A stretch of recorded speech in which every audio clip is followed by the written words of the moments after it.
কুমির ও শিয়ালের গল্প। এক জঙ্গলে এক শিয়াল বাস করত। সে ছিল খুব চতুর। সে একদিন নদীর ধার দিয়ে হেঁটে যাচ্ছিল।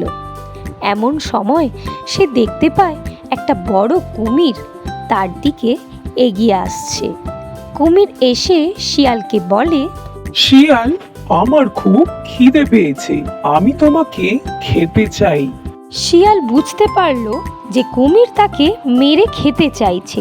তাই সে একটি কৌশল বের করলো এবং কুমিরকে বলল, ঠিক আছে, তুমি আমাকে খেতে পারো, তবে তুমি যদি সত্যিই শক্তিশালী হও তবে প্রমাণ করতে হবে। কি প্রমাণ করতে হবে বলো তো? যদি তুমি এক নদীর পাড় থেকে নদীর অপর পাড় অব্দি নিয়ে যেতে পারো আমায়, তবেই আমি তোমার কথা মেনে নেব। ঠিক আছে, আমি তোমার কথায় রাজি, আমি মেনে নিলাম তোমার কথা। এই বলে শিয়াল কুমিরের পিঠে উঠে গেল। কুমিরের পর শিয়ালকে পিঠে নিয়ে সাঁতারে বের হতে লাগলো।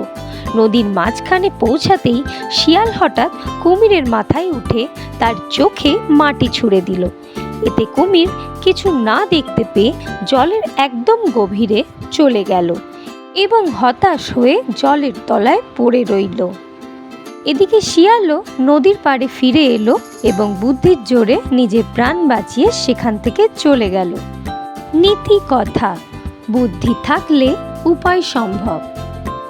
ভিডিওটি যদি আপনাদের ভালো লেগে থাকে তাহলে প্লিজ চ্যানেলটিকে সাবস্ক্রাইব করুন এবং লাইক, কমেন্ট, শেয়ার করতে ভুলবেন না।